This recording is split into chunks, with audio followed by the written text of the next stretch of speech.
Olá, amados, paz bem, eu sou Melquisedeque e estou aqui para os comentários da lição desta semana. Lições bíblicas da editora CPAD Classe de Jovens, quarto trimestre de 2022. Como você sabe, nesse trimestre nós estamos estudando sobre liderança e a lição de hoje, a lição de número 8, nós estamos estudando sobre a liderança de Salomão. Nesta lição, nós iremos estudar um pouco sobre a sabedoria para liderar do grande sábio e rei Salomão.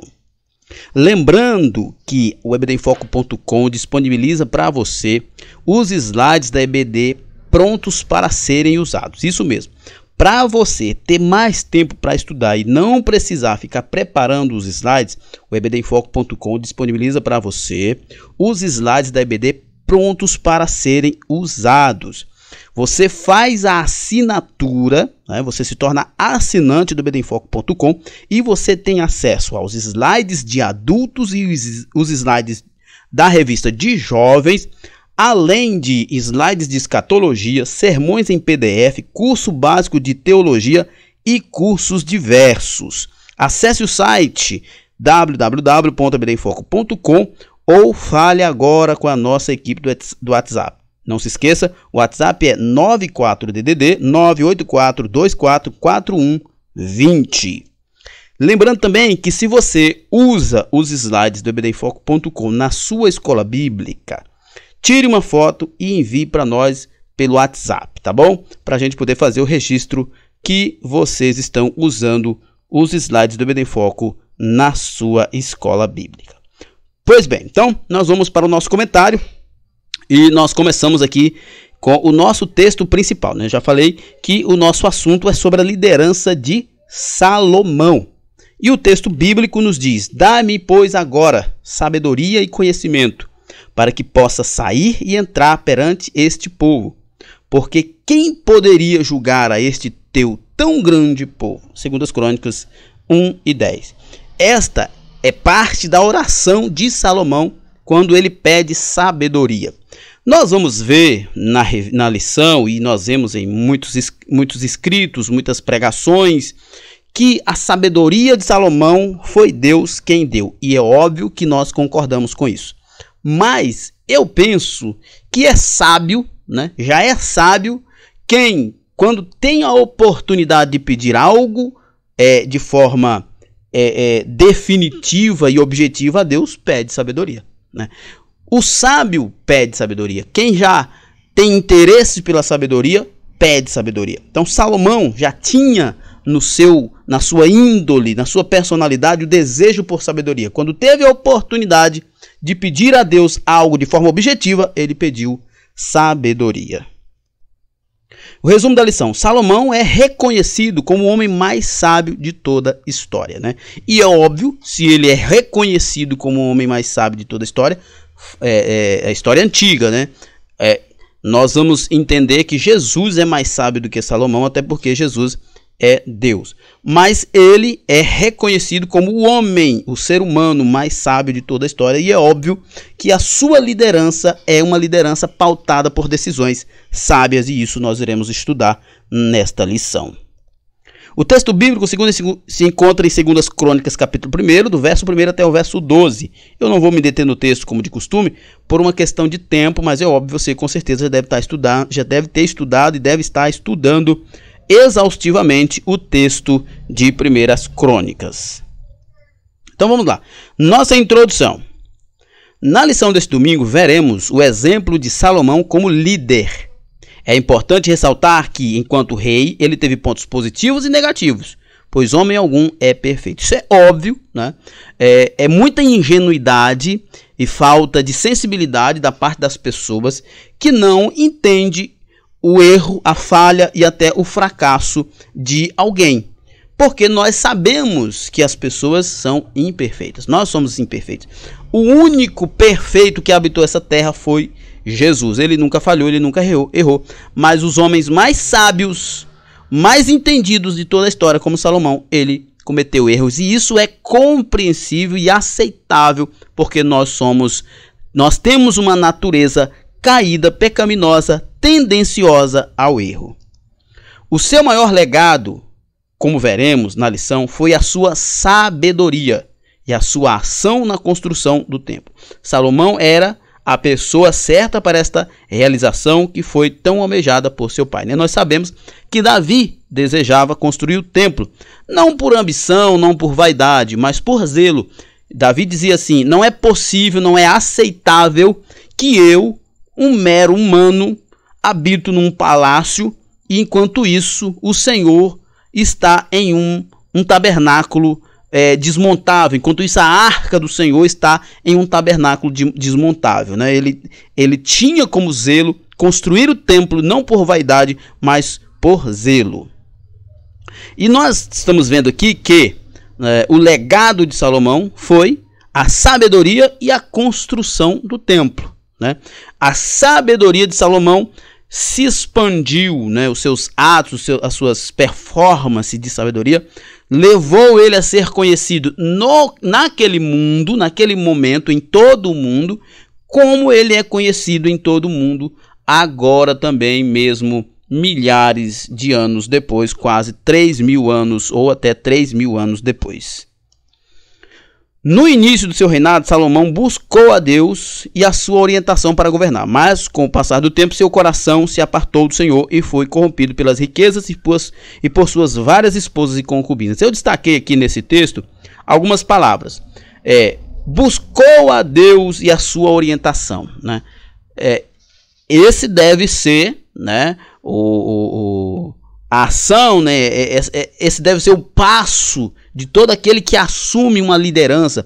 Na verdade, buscar a direção de Deus, buscar a orientação de Deus não é um dever só de quem está sobre uma liderança, mas de qualquer ser humano que teme a Deus, que tenha bom senso, né?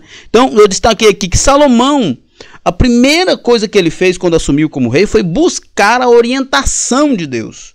E todos nós devemos fazer isso, né? Mas, como sendo ele um homem pecador, o seu coração, aos poucos, né, os muitos compromissos com que o reino trazia, os muitos acordos políticos e religiosos que ele fez, o seu coração foi se distanciando, porque em seu coração foi entrando outras coisas.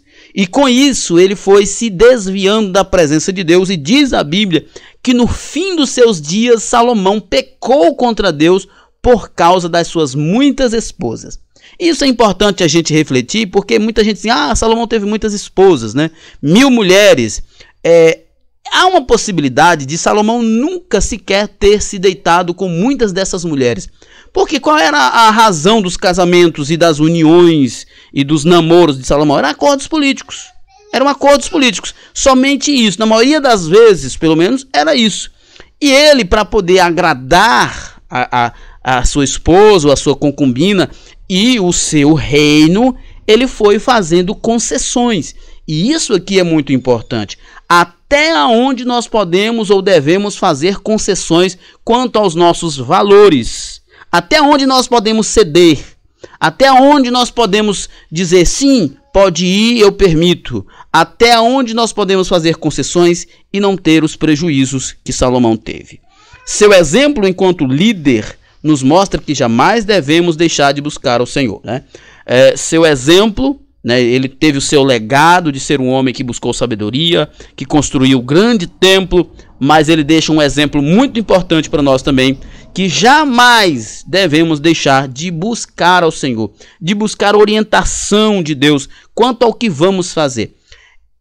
Assim, a gente fala, devemos buscar a orientação de Deus quanto ao que vamos fazer, mas a gente sabe que isso a gente não faz com a recorrência ou com a normalidade que deveríamos fazer. Mas é um erro, né? Nós devemos sim buscar a Deus, consultar a Deus, não de uma forma mística, mas através da sua palavra, em oração. Devemos buscar e consultar a Deus quanto ao tipo de vida que nós devemos fazer, quanto ao que iremos fazer. Isso diariamente, é claro, e também nas nossas responsabilidades como liderança na igreja e na sociedade. Muito bem, vamos lá para o nosso primeiro tópico. Salomão, uma análise inicial da pessoa de Salomão. Aqui nós vamos falar muito mais da pessoa de Salomão, por isso não vai ter muitos comentários, muitas aplicações, mas vamos lá. Quem foi Salomão?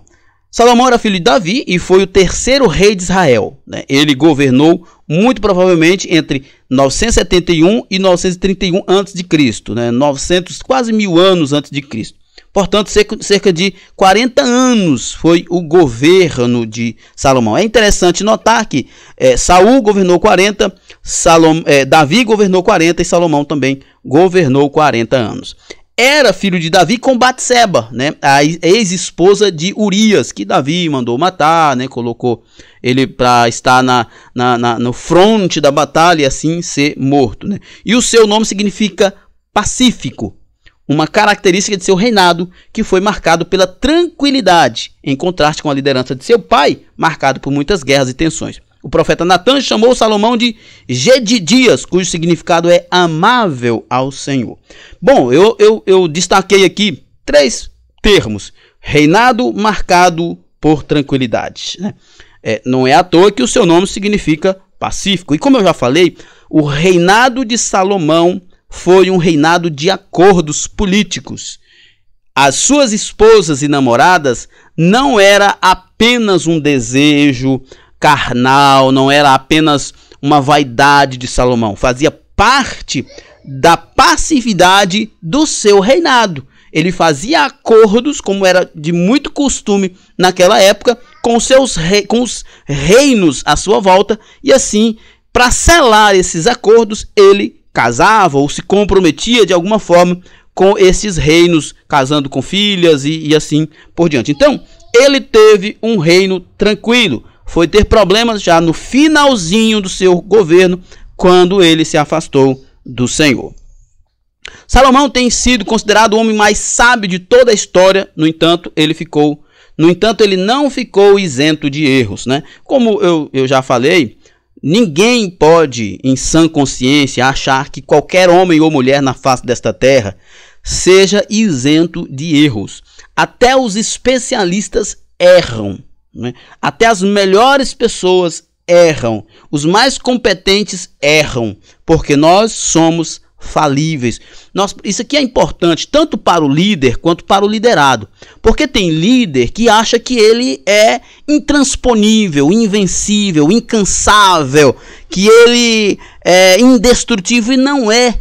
Nós somos de carne e osso, nós adoecemos, nós fracassamos, nós pecamos, e por outro lado, nós temos os mesmos liderados que têm a mesma perspectiva, que pensam que os líderes não erram, não falham, que eles não se cansam, né? Quantos liderados que vivem a explorar, né, o tempo, a saúde de seus líderes, como se eles nunca falhassem. Quantos liderados vivem prontos para criticar, para acusar seus líderes quando eles falham, como se eles no lugar também não falhassem. Então é importante nós refletirmos sobre isso. O líder, né, você que é líder, que está me ouvindo, precisa entender, você é falível, tá? Você é falível. Salomão venceu, continuou no topo enquanto ele estava na dependência de Deus. Quando ele começou a se afastar, ele começou a cair. E os liderados precisam entender, nenhum líder é super-homem. E mesmo o super-homem, né, no ideário lá da DC, nós sabemos que ele tem as suas fraquezas, porque todos os homens têm fraquezas. Ele fez muitas alianças com povos idólatras e pagãos. Geralmente essas alianças eram firmadas mediante o casamento com princesas destes povos. E isto foi um problema, nós já falamos sobre isso, a razão dessas alianças, desses casamentos, né, foi o que na maioria das vezes e em muitos casos trouxe estabilidade para o reino e a sua volta. Mas ele com esses casamentos, ele começou a fazer concessões. Algumas das suas esposas, juntos com os seus povos, pediram: já que eu vou morar em Israel, tem que levar um templo. Tem que fazer um templo para eu adorar o meu Deus. E com isso foi trazendo outros templos, outros meios de idolatria para dentro do território de Israel, o que foi um problema gravíssimo, seríssimo dentro do povo de Israel. Esses casamentos contribuíram com a disseminação de cultos pagãos entre o povo de Israel, e os muitos gastos de seu reinado levaram a cobrar altos impostos aos povos. Olha só, 1 Reis 11, 3 e 4 diz assim: casou com 700 princesas e 300 concubinas, e as suas mulheres o levaram a desviar-se. À medida que Salomão foi envelhecendo, suas mulheres o induziram a voltar-se para outros deuses, e o seu coração já não era totalmente dedicado ao Senhor, o seu Deus, como fora o coração de seu pai Davi. Olha só, primeiro problema de Salomão foi fazer concessões quanto às suas esposas e concubinas. E o segundo problema foi o alto aumento de impostos. Olha só, quanto mais mulheres e princesas, ele trazia os reinos e a religião dessas princesas, dessas concubinas, para dentro de Israel. E isso custa caro. E para manter toda essa estrutura, ele precisou elevar os impostos. E isso foi um problema. Tanto é que isso trouxe uma insatisfação tão grande entre as tribos que acabou o seu reinado com a divisão das tribos de Israel. Salomão, o sucessor de Davi. Por melhor que seja, nenhum líder é eterno, e Salomão aparece no cenário bíblico a partir dos relatos sobre os últimos dias da vida de Davi, seu pai. Este foi um período de grande tensão, primeiro porque o rei Davi estava prestes a morrer, e depois porque havia expectativa sobre quem assumiria o trono de Israel. Era uma tradição nos reinos, e ainda é, né, o primogênito, e pela ordem, assumir. E Salomão não era o primogênito, e isso foi um problema. Enquanto Adonias conspirou para herdar o trono de seu pai, em nenhum momento Salomão é visto em conspiração para tentar tomar o poder, ainda que a promessa tenha sido feita a ele e que, por sinal, veio a se cumprir. É interessante que Salomão segue a mesma linha de seu pai Davi. Davi foi ungido por Samuel rei ainda jovem e Saul ainda estava no governo. Anos e anos depois foi que Davi assumiu o trono, com a morte de Saul. E Salomão, da mesma forma, sabendo que ele era o herdeiro ordenado por Deus e requerido por seu pai, mesmo assim, Adonias tentando tomar o reino e ele quieto na dele, confiando, sabendo que a promessa de Deus ia se cumprir. Salomão foi a escolha de Deus conforme a palavra do próprio Davi. Diz Davi: e de todos os meus filhos, escolheu ele o meu filho Salomão para assentar no trono do reino do Senhor sobre Israel. Se Deus o chamou para exercer algum tipo de liderança, aguarde o tempo certo. Confie e espere nele. Olha só, eu quero... aguarde o tempo certo, eu destaquei aqui, né? Era para eu ter destacado o espere nele também, que é importante. Mas aguarde o tempo certo, né? O próprio Salomão escreveu lá em Eclesiastes dizendo que há tempo para tudo, né? É óbvio, é principiológico, mas realmente há tempo para tudo. Não tente pular as etapas, isso será um problema. Um amadurecimento precoce traz problemas. O assumir uma posição de forma precoce, por exemplo, Salomão esperou o tempo certo, Davi esperou o tempo certo, o amadurecimento, o preparo certo. Assumir antes do tempo, isso é um problema. Mas olha só, também precisamos esperar o que é... Precisamos pensar no o que é esperar nele.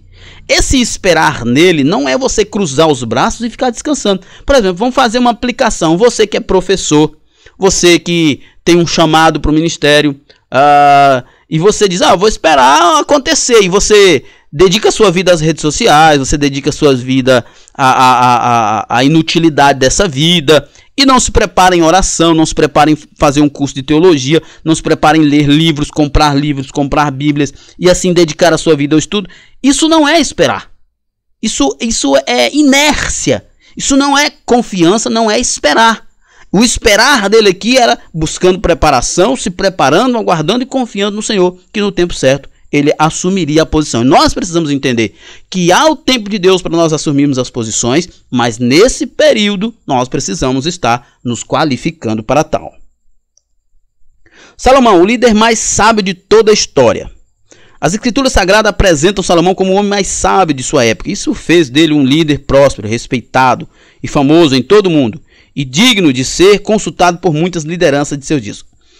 Homens de todas as nações vinham ouvir a sabedoria de Salomão. Era enviado por todos os reis que tinham ouvido falar de sua sabedoria. Né? As nações vinham ouvir Salomão. Não é? Note que o próprio Jesus testificou da sabedoria de Salomão, afirmando que a rainha do sul foi atraída por sua sabedoria. Os mais simples buscavam refúgio e sabedoria em Salomão, E os mais espertos, mais inteligentes, mais equipados, como era a Rainha do Sul, também buscava alguma referência em Salomão, porque ele de fato era alguém fora da curva. É importante destacar que Salomão não nasceu com a sabedoria com a qual exerceu sua liderança, mas o recebeu de Deus. Ressalta-se ainda o princípio de que a Bíblia ensina que a verdadeira sabedoria vem de Deus e que os seus servos devem clamar para que a receba. Tiago 1, 5 e 6, né? É importante, né? Eu já falei isso, é óbvio que Salomão viveu a sua vida não por causa da sua sabedoria pessoal, ele não nasceu com essa sabedoria nesse nível, mas ele já era alguém com uma predisposição à sabedoria, porque quando ele teve a oportunidade de pedir a Deus algo de forma objetiva, ele pediu sabedoria. Ele poderia ter pedido poder, ele poderia ter pedido de riqueza, e tudo isso ele teve, mas antes ele teve a sacada, a inteligência de saber que com sabedoria ele conseguiria tudo isso. Então, a sabedoria que ele governou Israel foi dada de Deus, foi dada por Deus, mas ele já tinha sim uma predisposição para isso. Diante disso, é plausível afirmar que Salomão obedeceu a este princípio e pediu sabedoria a Deus. Quem pede sabedoria a Deus é sábio. Dá-me, pois, agora sabedoria e conhecimento, disse Salomão. Ele poderia ter pedido qualquer outra coisa ao Senhor, mas optou pela sabedoria e pelo conhecimento. Isso porque compreendeu que a obra para a qual estava sendo designado pertencia ao Senhor e não a ele. Esse ponto aqui é muito legal, né? Eu destaquei aqui, obra pertencia Senhor, né? Essas três palavras. Olha só, nós precisamos buscar a direção de Deus quando nós fazemos a obra do Senhor, porque a obra é do Senhor. Imagine você é um empregado, tá? E você vai construir algo para uma pessoa. Alguém te contratou para construir algo. Você chega lá e faz do seu modo. Não, amigo. Não é assim. Com certeza quem te contratou tem uma ideia, tem um projeto. E esse projeto deve ser desenvolvido a partir de quem idealizou o projeto. Entende? É muito simples. Eu não estou dizendo que você não possa usar alguma estratégia, algum método, mas antes de tudo, ou mais do que tudo isso, nós precisamos estar na presença de Deus, seguindo o que ele ordenou na sua palavra. Salomão também reconheceu que a tarefa de liderar Israel no lugar de seu pai era algo maior do que a sua capacidade. Olha só a humildade desse homem. Ele disse: eu sei que eu não consigo. É muita coisa, então eu preciso de algo divino, de uma sabedoria extraordinária na minha vida. Então, quando você olhar para a sua missão, para o seu ministério, e você pensar assim, eu não dou conta, eu sou incapaz, é óbvio que você é incapaz, é óbvio que eu sou incapaz. Nós somos incapazes. Se fôssemos capazes, não estaríamos fazendo para Deus, estaríamos fazendo para nós mesmos. Somos incapazes, mas é aí que está, que nós devemos pedir a Deus a direção, a capacidade. Lembra desse ditado evangeliquez que tem por aí? Deus não chama os capacitados, mas capacita os escolhidos. Ele tem o seu fundo de verdade, sim, tá? Ele pode chamar uma pessoa que já tenha muita sabedoria, ele pode, mas não uma sabedoria perfeita no nível que ele quer. E ele pode chamar aquele que não sabe nada e qualificá-lo. Pode. Então, isso nos ensina que na obra de Deus, a nossa dependência é para com ele. Segundo tópico, a liderança de Salomão. Salomão é um líder influenciador. Liderar não é dar ordens. Liderar é influenciar. Isso aqui é importante. Vamos lá. Qual a ideia? Né? Nós sempre tivemos a ideia do líder, né? Especialmente na monarquia, do líder que ordena, né? Você pode pegar todos os filmes, livros, as histórias da monarquia, que o rei é aquele que geralmente fica no trono e os outros vão fazer alguma coisa. Nessa época, muitos dos reis eram guerreiros, como Davi era guerreiro. No caso de Salomão, ele não era guerreiro porque também não havia necessidade, porque havia um tempo de paz no reino de Israel. Mas ele era o cara que precisava organizar o reino. E isso é muito interessante. Só dizer uma coisa para você bem aqui. Por exemplo, o reinado de Salomão era extremamente organizado. Ele era um homem capaz de influenciar as pessoas Mas ele também era um homem extremamente organizado. Ele tinha um gabinete real, né? Por exemplo, lá em 1 Reis você vai ver que ele tinha Benaia, que era o chefe militar, Zadok, que era o chefe dos sacerdotes, né? Os filhos de Natã, Azarias, eram oficiais, né? Sacerdote, amigos do rei. Josafá era o registrador. Arishá era o chefe da casa. Adoniram era o chefe dos trabalhadores, ou seja, havia um gabinete, uns ministros.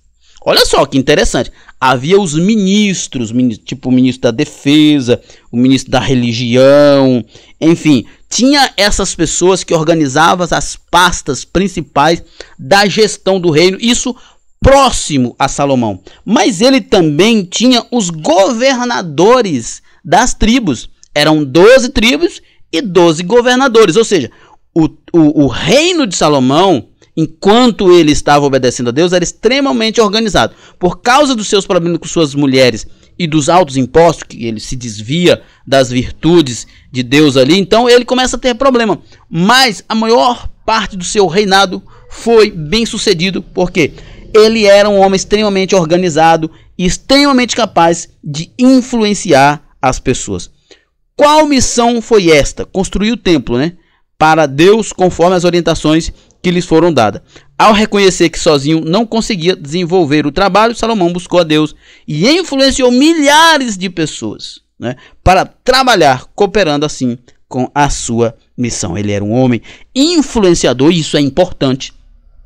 Seja um líder influenciador, temos que ser líderes influenciadores, que influencia pessoas, não que dá ordem, não que oprime, não que ofende, não que briga, não que ameaça, mas que influencia. Mas para sermos influenciadores também, para que as pessoas engajem no nosso projeto, nós também precisamos ser organizados.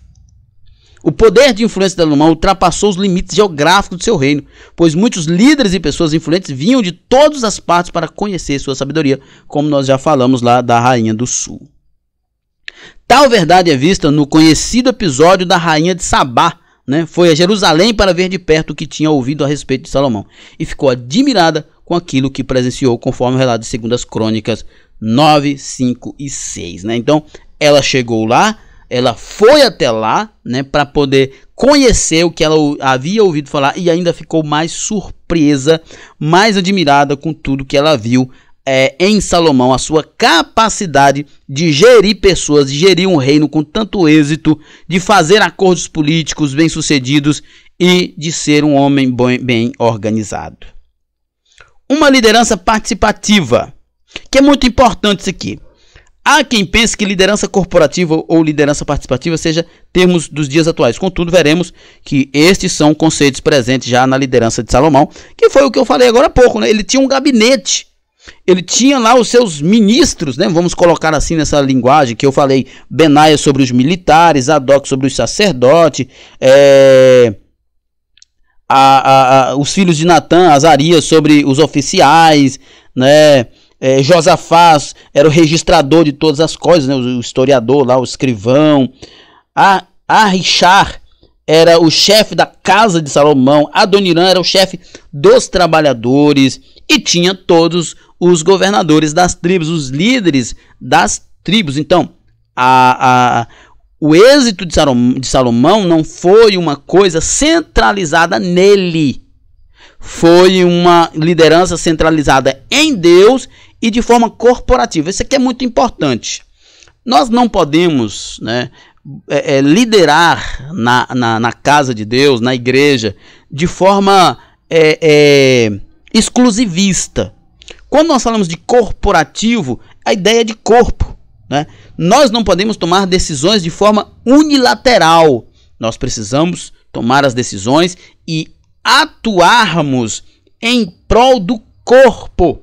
Então a nossa atividade de liderança na igreja, ela deve ser corporativa, em prol do corpo e sempre que possível com a participação dos membros do corpo.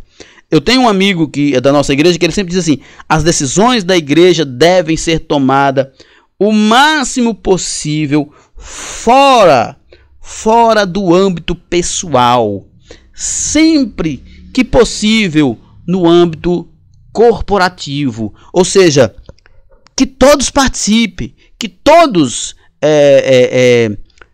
tenham uma responsabilidade de decidir. Isso é importante, é um pouco mais burocrático? Mas é importante para que todos se responsabilizem. Com toda a força econômica e todo o poder de influência, ele não incorreu no grave erro de acreditar que sozinho seria capaz de liderar Israel e de concluir a obra para a qual foi chamado. Salomão reconheceu que precisaria de pessoas com qualificações específicas para a realização de determinadas tarefas. Aí você olha aqui, ó, o Benaia era um chefe militar, o Zadok era um sacerdote, líder do sacerdote, e assim por diante. Todos eles eram técnicos, né? Eram pessoas que lideravam, né, dentro de suas qualificações. Por exemplo, vamos pensar aqui no governo do presidente Bolsonaro. O que ficou mais destacado aqui é a gestão no Ministério de Infraestrutura, né, que é o Tarcísio. Ele é um engenheiro, né? Então é um homem técnico, alguém que estudou como construir obras. Ele foi para o Ministério da Infraestrutura, que constrói obras, que faz obras. Então, o reinado de Salomão, os seus oficiais do seu gabinete, eles eram homens técnicos. E por isso ele tinha o êxito que tinha no seu reino. Por exemplo, Salomão reconheceu que Hirão, rei de Tiro, tinha condições de ajudar na construção do templo e não teve receio de pedir ajuda, né? Ele enviou mensageiros lá pedindo que Hirão cedesse cedros, né? Assim como ele havia cedido para Davi construir o palácio. Salomão também compreendeu que o líder deve permitir que os seus liderados cooperem, né, sobre a liderança corporativa para que os propósitos de Deus se cumpram. Salomão desempenhou uma liderança participativa na qual havia espaço para que todos pudessem contribuir com seus valores e talentos, desde líderes quanto o povo, fazendo aquilo que era necessário para o bem do reino. Salomão, um líder visionário. Salomão foi um líder que se dedicou a alargar as suas fronteiras, os seus negócios e as suas áreas de atuação. Nesse sentido, ele se cercou de pessoas capazes que pudessem auxiliar, né? Já falei sobre isso. Ele tinha líderes, ele tinha técnicos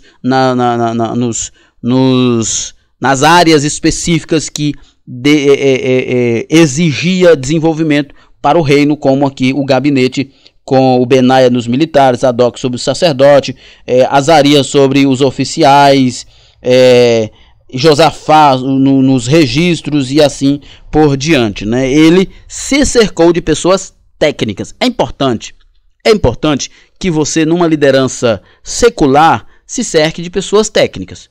Na igreja, é importante que você tenha, antes de tudo, pessoas que sejam extremamente dedicadas à obra do Senhor. Eu ouvi uma frase de um empresário que ele diz assim: você não treina caráter, você treina talento. Então, assim, em todos os sentidos você precisa ter cuidado, né? Na igreja, na liderança de igreja, é óbvio que você precisa procurar colocar aos seus lados pessoas que tenham técnica. Por exemplo, um professor da escola bíblica, se não tiver, tudo bem, mas se tiver, procure colocar ele, uma pessoa que tenha noções de pedagogia, de didática, para poder lecionar, né? Alguém que tenha noções de doutrina. Isso é importante, né? Mas é óbvio também que você precisa ver o caráter, a dedicação, o comprometimento dessa pessoa.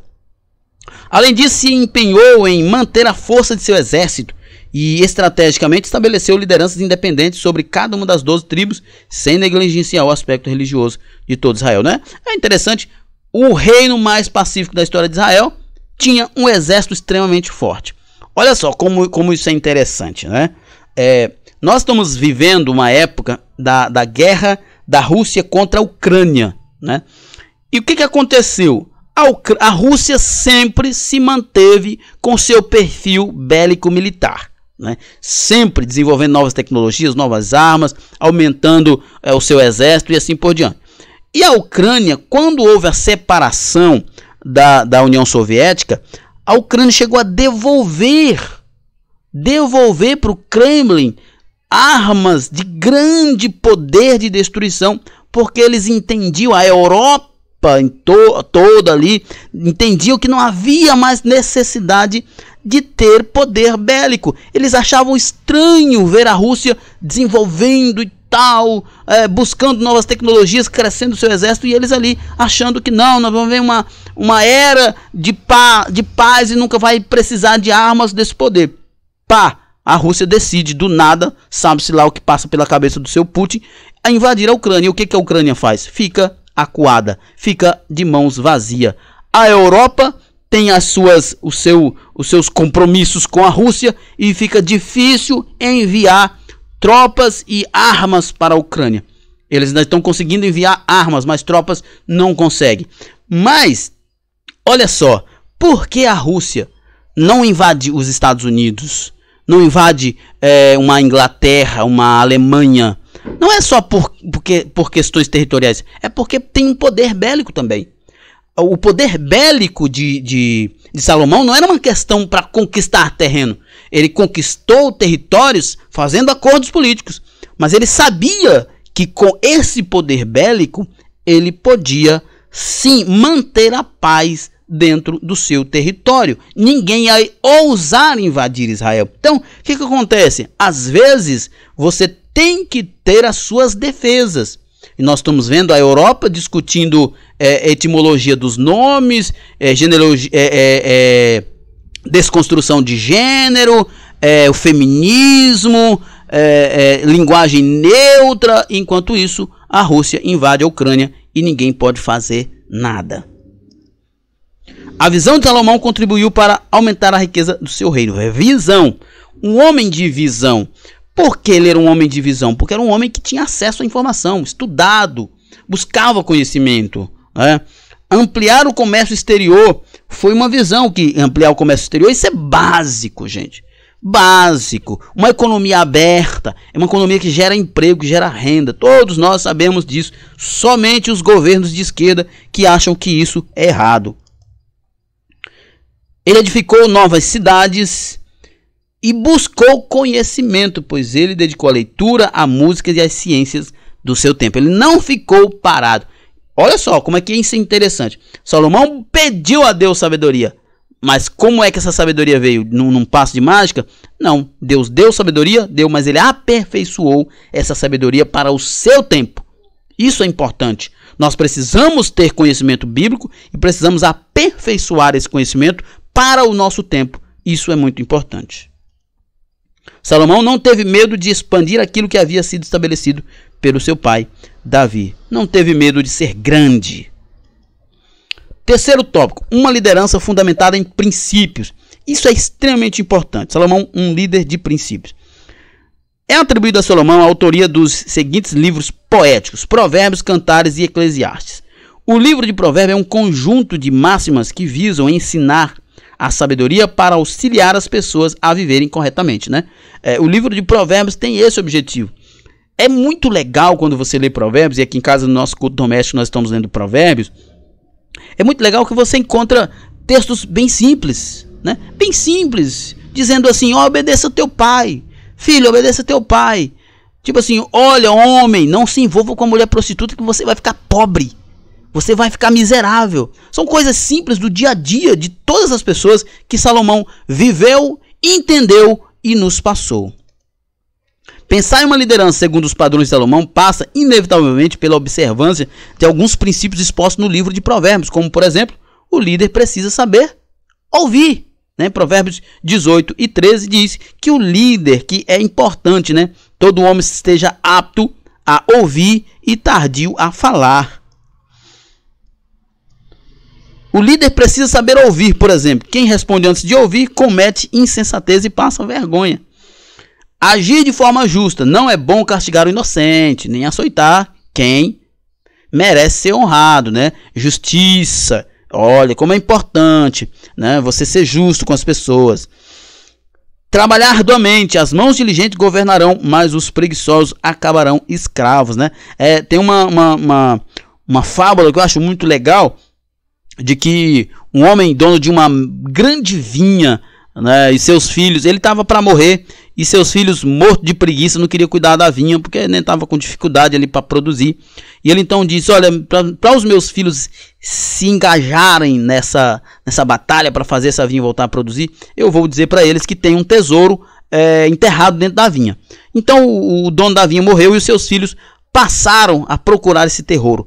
Cavaram a vinha inteira, reviraram a terra inteira e não acharam nada. Mas com isso, né, eles perceberam que o mover da terra ali, o arar a terra procurando o tesouro, trouxe benefícios e a vinha produziu muito mais. Qual foi a ideia aqui?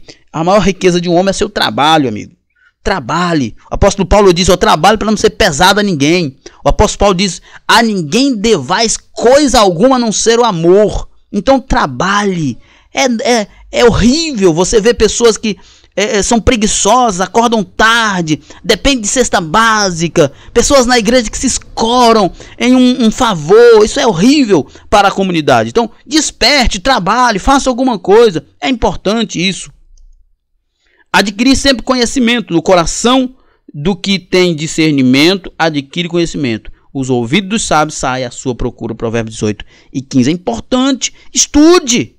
Professor, você tem que estudar. Você tem que tomar tempo. Ter tempo para ler um livro, ouvir audiobook. Tem muito audiobook.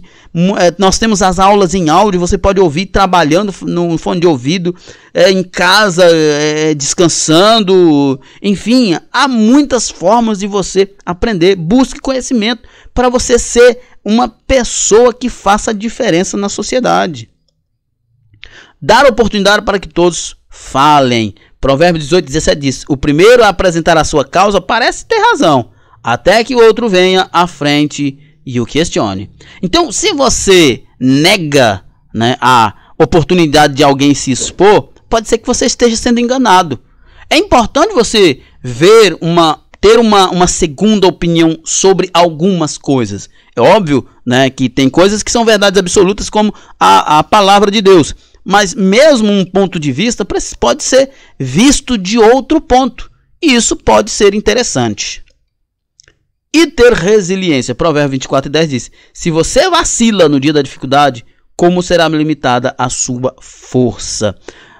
A ideia do texto é: se você, no dia da adversidade, está enfraquecido, não está percebido, não está interessado, não está atento, você não vai conseguir vencer, amigo.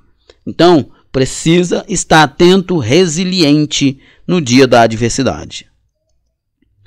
Salomão, um líder que buscou a Deus. Salomão foi um líder bem-sucedido, sem dúvida, um dos mais próximos de toda a história. No início do seu reinado, procurou buscar a Deus em oração e oferecendo sacrifício. Nós já falamos sobre isso. Quando Salomão teve a oportunidade de pedir algo de forma objetiva a Deus, ele pediu sabedoria. Quando Salomão iniciou seu reinado, ele poderia ter feito qualquer movimento, mas o primeiro movimento foi buscar a Deus. Então, busque a Deus em primeiro lugar. Salomão, um líder que procurou agir com justiça. À semelhança de seu pai, Salomão foi um líder que procurou julgar o povo com retidão e justiça. Há um episódio em que uma mãe se descuidou e dormiu sobre o seu bebê, vindo a sufocá-lo até a morte. E ao notar isso, ela trocou o bebê morto pelo vivo de outra mulher, gerando assim uma terrível confusão e discussão, a ponto de levarem a questão a Salomão, que sabiamente propôs a divisão do bebê vivo para que pudesse repartir entre elas, e com isso a verdade apareceu e a questão foi solucionada. Então é interessante esse relato, ele é maravilhoso, né? Porque, como o texto diz aqui, uma mulher dormiu sobre o seu filho. Quando ela acordou, ela viu o filho morto. Ela trocou com a outra mulher, que provavelmente estava ali no mesmo ambiente. E quando a outra mulher acordou, ela percebeu que aquele filho morto não era dela. E houve uma discussão. Levaram então para Salomão. Salomão disse: olha, então só tem uma coisa a se fazer. A coisa mais sensata a se fazer é dividir a criança ao meio. Cada um fica com um pedaço e todo mundo fica satisfeito. E por que Salomão fez isso? Ele sabia que uma mãe prefere ver o filho longe, mais vivo, do que perto, morto. E nesse momento, quando ele falou, divida o menino no meio, dá uma parte para cada uma, a mãe legítima disse: não, entregue o meu filho a ela, prefiro vê-lo vivo do que morto. Vivo longe de mim, mais vivo do que morto. A sabedoria, a capacidade de discernimento de Salomão, e ele buscando ali justiça né? Não é justiça, nós não vamos punir alguém sem saber a verdade. Muito bem, nossa conclusão. Nesta lição aprendemos a respeito da liderança de Salomão, o homem mais sábio da história. Razão pela qual as características de sua liderança podem contribuir para a liderança na atualidade. Enquanto Salomão buscou a Deus e procurou fazer a sua vontade, ele foi muito bem sucedido. Nós falamos na lição toda sobre isso. Mas a partir do momento em que permitiu que o seu coração se apartasse de Deus, experimentou a tristeza e a decepção da vida. Então, muito cuidado com as nossas concessões, porque elas podem nos levar para longe de Deus. Muito bem, então chegamos ao final de mais um comentário, né? Lembrando que no ebdenfoco.com você tem tudo o que você precisa para ministrar uma aula de excelência. Então acesse www.ebdenfoco.com e confira. Ficamos por aqui.